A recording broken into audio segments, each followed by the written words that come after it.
ዛዶቅ ፐርዝ ነው። ተመስገን ነጋሽ ነኝ ከአውስትራሊያ።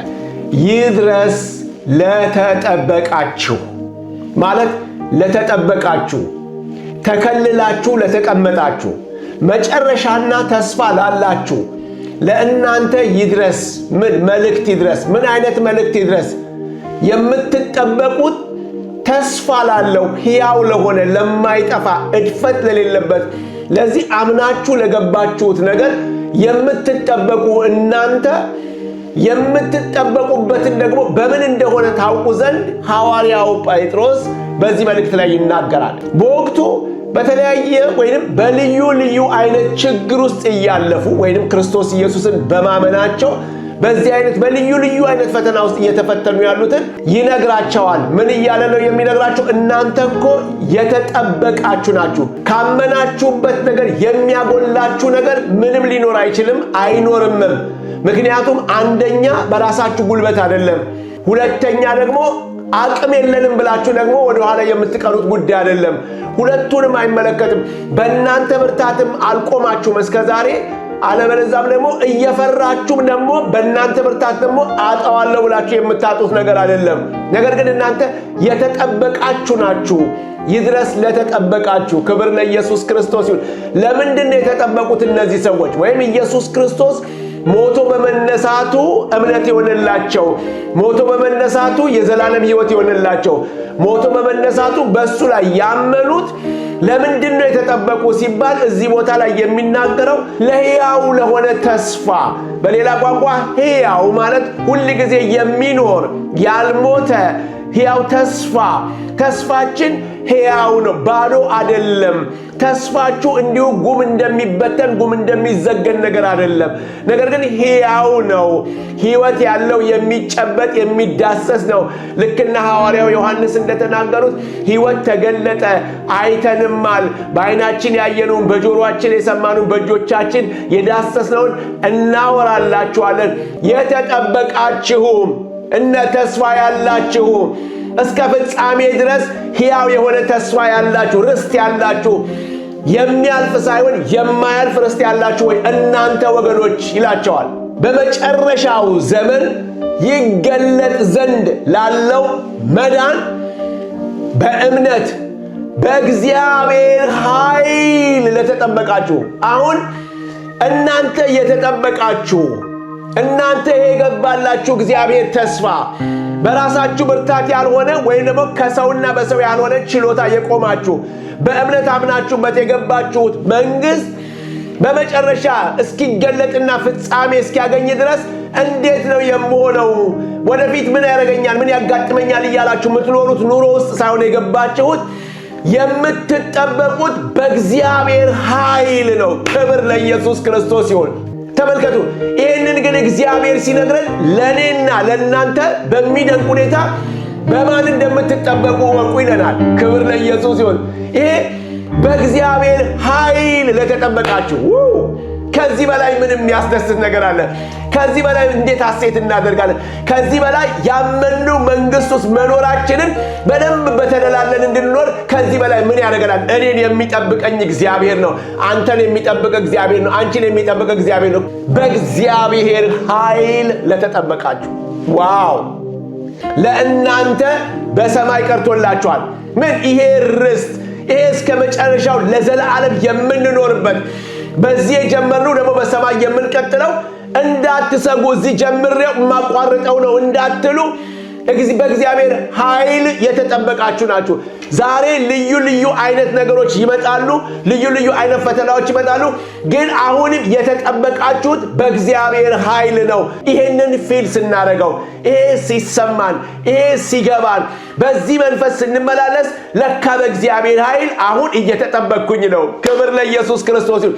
ወገኖች ሆይ ስለማናየው ስላልተገለጠ በዙሪያችን አንዳንድ ጊዜ የሚኖር ተግዳሮቶችን እግዚአብሔር ሳይነግረን እየጠበቀን ስለሆነ የምናየው ነገር ስለሌለ አንዳንዴ ምስጋናችን ያንስብንና የሆነ ነገር ሲሆንልን ነው የምናመሰግነው። የሆነ ሲነገረን ነው የምናመሰግነው። ለምን ሳይነገረን አናመሰግንም? ለምን እግዚአብሔር ባየነውም ባላየነውም ላይ የእሱ መልካምነትና ቸርነት የእሱ ጥበቃ ከእኛ ጋር እንዳለ በመረዳት እግዚአብሔርን እንዲሁ እንድናመሰግን እግዚአብሔር ይርዳል። ጌታ ስሙ ለዘላለም የተባረከውን። ስለሌለ አይደለም ወተን የምንገባው። በጣም በዚህ ጊዜና በዚህ ሰዓት ላይ ብዙ ተግዳሮቶች ስለሌሉ አይደለም። አንድ ጊዜ እንደዚህ አይደል የሆነው? በዘፍጥረት ምዕራፍ 31 ቁጥር 29 ላይ ያዕቆብም ከላባ ቤት ተነስቶ እግዚአብሔር ወደ ተናገረው ወደ ቤቱ ሲመለስ የነገርኩህን እስከማደርግልህ ድረስ አልለቅህም ከቶም አልተውህም ያለው እግዚአብሔር በዛ ተኝቶ ሲነሳ፣ ድንጋይ ተንተርሶ ሲነሳ እግዚአብሔር ተገልጦለት ሲናገረው ከአባቱ ቤት እየሸሸ ከወንድሙ እየሸሸ ሲሄድ ወደ አጎቱ ወደ ላባ ሲሄድ ያ የተገለጠለት እግዚአብሔር፣ ያ የተገለጠ አምላኩ፣ ያ የተገለጠ የሰራዊቱ ጌታ እግዚአብሔር እጠብቅሃለሁ፣ እስክትመለስ ድረስ እጠብቅሃለሁ፣ ይሄ የነገርኩ ነገር እስከሚሆን ድረስ እጠብቅሃለሁ። ኦፍኮርስ ከዛም በላይ የሚጠብቅ አምላክ ነው። ግን ይሄ የነገርኩህን፣ ይሄ ገባሁልህን፣ ይሄ ቃል ኪዳን በእኔና በአንተ ፊት የተነጋገርነው ነገር እስከሚፈጸም ምንም አትሆንም። ዋው! እግዚአብሔር ብቻ ይናገር ወገኖች ሆይ፣ ሰው አይደለም። እግዚአብሔር ይናገረን። እግዚአብሔር በክርስቶስ ኢየሱስ ለልባችን ለውስጣችን ያሳርፈን ይናገረን። ዘፍጥረት ምዕራፍ 31 ቁጥር 29 ላይ ክፉ ሊያደርግበት ባሰበበት ጊዜ እግዚአብሔር አስጠነቀቀው። ከዛስ ላባን ባስጠነቀቀው ጊዜ ሄደ መንገዱን። እንደ በፊቱ በመሮጥ አይደለም፣ እንደ በፊቱ ለበቀል አይደለም፣ እንደ በፊቱ ያዕቆብን አግኝቼ ክፉ አደርጋለሁ አይደለም። ነገር ግን ቀሰስ እያለ የተናገረው እግዚአብሔር፣ የነካው እግዚአብሔር፣ ከሩጫ ያስቀረው እግዚአብሔር ጋር ተገናኝቶ ስለነበረ ያዕቆብ ጋር ደረሰ፣ አገኛቸው፣ ልጆቹን አገኘ። እንደዚህ ያለ አንድ ቃል ተናገረ 31:29 ላይ ክብር ለኢየሱስ ይሁን። ትላንትና የአባታችሁ አምላክ ምን አለ? ያዕቆብን በክፉ ነገር እንዳትናገር። ንካው እኮ አይደለም፣ አንተ አድርግበት አይደለም፣ እንደውም ጭራሽ እንዳትናገረው። ዋው! ክብር ለኢየሱስ ክርስቶስ ይሁን። ተጠንቀቅ። ከምንድን ነው የምትጠነቀቀው? እንዳትናገረው። ዋው! በክፉ እንዳትናገረው። ስለዚህ ሲነግራቸው ምንድን ነው ያለው? ኃይል ነበረኝ፣ ግን ይሄ ኃይል ሊሰራ አልቻለም። ለምንድን ነው ሊሰራ ያልቻለው? ከዚህ ኃይል በላይ የሆነ ኃይል መጣብኝ። ስለዚህ ያንን ኃይል ልቋቋም አልችልም። የኔን ኃይል ጥቼ ወደ እናንተ መጥቼ የምፈልገውን ነገር ብቻ፣ ምናልባት ተራፊሜን ሰርቃችሁብኝ ሄዳችሁ ከሆነ ጣዖቴን መልሱልኝ አላቸው። የምፈልገው አንድ ነገር ነው። ልከለክላችሁ አልችልም። መንገዳችሁን ላስቆም አልችልም። ምክንያቱም ከኔ በላይ የሆነ ኃይል መጥቷል። ስለዚህ ለዚህ ነው ጴጥሮስ ቢላቸው እኮ እናንተ በእግዚአብሔር ኃይል የተጠበቃችሁ። ዋው! ለመቼ? በመጨረሻው ለሚገለጠው ርስት። አሁን በዚህ ዘመን ላይ ያዕቆብን ያን እግዚአብሔር እንደጠበቀው በክፉ እንዳይፈልገው ላባን እንደከለከለው ዛሬም በመውጣትና በመግባት ብዙ ነገር አለ። ግን በእግዚአብሔር ኃይል የተጠበቃችሁ ናችሁ። ሃሌሉያ! ክብር ለኢየሱስ ክርስቶስ ይሁን። ብቻ ማን ይናገር? እግዚአብሔር ይናገር። ብቻ ከማን ጋር ይሁን? እግዚአብሔር ከኛ ጋር ይሁን። ብቻ የዘላለሙ አምላክ እግዚአብሔር በእያንዳንዱ ነገር ውስጥ በመገኘቱና በህልውና ከእግዚአብሔር ጋር እንሆን እንጂ የሰራዊቱ ጌታ እግዚአብሔር ስለኔና ስለናንተ አያንቀላፋም። ዛሬም እንደ ያዕቆብ ካለን ይህንን የሰራዊቱ ጌታ እግዚአብሔር ምሕረቱንና ቸርነቱን እያሰብን እንድናመሰግነው ጸጋ ይብዛልን። በሱ እንድናልፍ ትላንት በረዳን፣ ትላንት ባገዘን፣ ትላንት ባቆመን እግዚአብሔር ዛሬም በሱ እንድንራመድ በእግዚአብሔር ኃይል የተጠበቅኩ ነኝ። በሰው ኃይል አይደለም፣ በብርታቴ አይደለም፣ በችሎታ አይደለም፣ በእውቀቴ አይደለም፣ በንብረት አይደለም፣ በገንዘብ አይደለም፣ በዘሬ አይደለም፣ በእግዚአብሔር ኃይል የተጠበቅኩ ነን ብለን በእግዚአብሔር የሚመካ በእግዚአብሔር ይመካ። ሃሌሉያ! ጽድቅንና ፍርድን በምድር ላይ እማደርግ እኔ በመሆኔ ይህንን በማወቁ ይመካ። ወገኖቼ ትምክህት እግዚአብሔር ነው። የሚያስፈልግ ከሆነ መመካት በእግዚአብሔር እንመካለን። ለምን? በኃይል የሚጠብቀን እሱ ስለሆነ። እግዚአብሔር የጠበቀው ደግሞ ተደላሎ ያርፋል። እግዚአብሔር በክርስቶስ ኢየሱስ ጸጋ ያብዛልን። በእግዚአብሔር ማረፍ እረፉ፣ እኔም አምላክ እንደሆንኩ እወቁ እንዳለ መዝሙረኛው በእግዚአብሔር ማረፍ ይሁንልን። የምንጠበቀው ቀንና ሌሊት የሚታደገን በክፉ እንዳንፈለግ የሚያግዘን ይሄ ሰራዊት ጌታ እግዚአብሔር በኃይል እየጠበቀን ስለሆነ ለጴጥሮስ መልእክት እንደነገራቸው የተጠበቃችሁ በእግዚአብሔር ኃይል ነው። ክብር ለኢየሱስ ክርስቶስ ይሁን። ልባችን በዚህ ሐሴት ሊያደርግ ይገባል። ልባችን በዚህ ሊያርፍ ይገባል። ልባችን ዛሬም በዚህ ተስፋ ሊያደርግ ይገባል። በልዩ ልዩ ውጣ ውረድ ውስጥ እንሆን ይሆናል፣ ግን እግዚአብሔር ከኛ ጋር ነው። የሚጠብቀን አይተኛም፣ አያንቀላፋም። ጳውሎስ ሆይ በቄሳር ፊት ትቆምልኛለህ አለው። አሁን በኢየሩሳሌም እንደቆምከው አሁን ደግሞ በቄሳር ፊት ትቆማለህ፣ በሮም ትቆማለህ፣ በታላላቆች በነ ቄሳር ፊት ትቆማለህ። አያችሁ፣ ይህን ቃል ሲመጣለት በቃሉና ሄዶ በሚቆምበት መካከል ግን መርከቡ ተሰብሮ ጠፍቷል።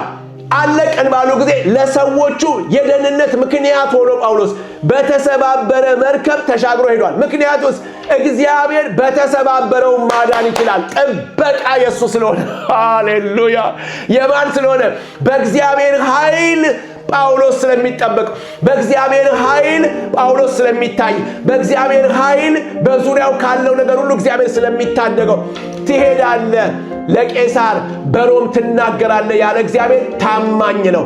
እችን ወደ ማዶ እንሻገር ያለው ማዕበልና ወጀቡ በኃይል ቢመጣ በዛ በጥብርያዶስ ባህር ላይ በዛ በማዕበልና በወጀብ ውስጥ አይጠፉም፣ ይሻገራሉ። በውሃ ላይ እየተራመደ መጥቶ ያናግራቸዋል። ይመጣል ኢየሱስ ያሻግራቸዋል። ማዕበልና ወጀቡ መጨረሻ ሳይሆን የሰራዊቱ ጌታ ኢየሱስን ለመግለጥ የተመጣ ማዕበልና ወጀብ ነው። በሕይወታችን የትኛውም ነገር ይሁን ወገኖች ሆይ ከእግዚአብሔር ኃይል የሚበልጥ ነገር እንደሌለ ተረተናል። ከፍታ ቢሆን ዝቅታ ቢሆን ያለው ቢሆን የሚመጣ ቢሆን ከክርስቶስ ኢየሱስ ፍቅር ሊለየኝ እንደማይችል አውቃለሁ እንዳለ ምንም ሊለየን አይችልም። ክብር ለኢየሱስ ይሁን። በሕይወታችን፣ በዘመናችን፣ በኑሯችን፣ በመውጣታችን የተንጠለጠለ በመንገዳችን ላይ ላያራምደን የወጣ ነገር በኢየሱስም የተራገፈ ይሁን። አራግፉት። ሃሌሉያ! እኔም እናንተም እንድናራግፍ እግዚአብሔር ይደም አራገፋት። ሰዎቹ በዙሪያ ያሉት ምን ይሉ ነበረ? ያብጥና ይወድቅ ዘንድ ይጠባበቁ ነበር ይላል። አያችሁ፣ እንዲህ ትሆናለህ፣ እንደዛ ትሆናለህ፣ እንዲህ ትሆናለህ ብለው ይጠብቃሉ። ከደረሰባችሁ ነገር የተነሳ እናንተ ግን አራግፋችሁ መነሳት ይሁንላችሁ። ሃሌሉያ! ምክንያቱም የእግዚአብሔር ኃይል ስላለ፣ ክፋትን የሚያስወግድ፣ ጨለማን የሚያስወግድ፣ ተግዳሮትን የሚያስወግድ የእግዚአብሔር ኃይል ስላለ፣ የጳውሎስ ኃይል አይደለም እኮ እፉኝት ናት። በጣም የሚናደፍ ነው፣ መርዝ ነው። ነገር ግን አራገፈው። ምክንያቱም ስራ ይጠብቀዋል። ገና በሮሜ ይሄዳል፣ ለቄሳር ይናገራል፣ ይመሰክራል። በእግዚአብሔር ኃይል ስለተጠመቀ አልነደፈችውም። አራገፈ። ሰዓት ላይ ተነሳ። የዚያን ጊዜ አይምሯቸውም ተለወጠ። ይህስ አምላክ ነው ብሎ ይኸውላችሁ፣ እዛው ነው እኮ የሚለወጠው ወገኖች ሆይ። በምንሰማው እንዳንወሰን እግዚአብሔር ይርዳል። ሰዎች ስንነሳ አይምሯቸው ይለወጥና አይ ድሮም እንደሚነሳ አውቄያለሁ ብሎ ደግሞ ለውጠው ደግሞ ከጎናችሁ ይቆማሉ። ሰዎችን የማዳመጥ ሳይሆን ጠላት የሚለውን የማዳመጥ ሳይሆን አራግፉና ተነሱ። ዛሬ የማራገፍ ጊዜ ይሆንልን። በማን ኃይል? በእግዚአብሔር ኃይል የምንጠበቅ ሰዎች ስለሆነ። ስለዚህ ጳውሎስ በዛ ደሴት ላይ ነው ለበረከት ሆነ። በዛ ደሴት ላይ የሚያስተዳድረው ሰው አባቱ በንዳድ ታሞ ነበር፣ ተፈወሰ። ይህንን የሰሙ ደግሞ በምድሪት በዛ በደሴቷ ላይ ያሉ ሰዎች ሁሉ መጡ። ብዙዎች አያሌዎች ተፈወሱ። ወገኖች ሆይ መትረፍ እኮ ብቻ አይደለም፣ ለሌላው በረከት መሆን አለ። በእግዚአብሔር ኃይል የተጠበቀ ሰው እንዲህ ነው። በእያንዳንዱ የህይወቱ ምዕራፍ ላይ ትርጉም ያለውን ህይወት ይኖራል። ስለዚህ መጨረሻችንን እንድንመለከት እግዚአብሔር ይርዳል። መጨረሻችንን እያየን በእግዚአብሔር ላይ እንደተጠበቀን እያሰብን ለበረከት እየሆንን መንገዳችንን እንድንራመድ እግዚአብሔር ይርዳል። በማን ኃይል እየተጠበቅን? በእግዚአብሔር ኃይል የተጠበቅን እንደሆንን እያሰብን መንገዳችን እንድንቀጥል እግዚአብሔር በክርስቶስ ኢየሱስም ይርዳል። ይድረስ ለማን? በእግዚአብሔር ኃይል ለተጠበቃችሁ። ይድረስ ለማን? በእግዚአብሔር ላይ ለተጠበቅሽ። ክብር ለኢየሱስ ክርስቶስ ይሁን። አሜን።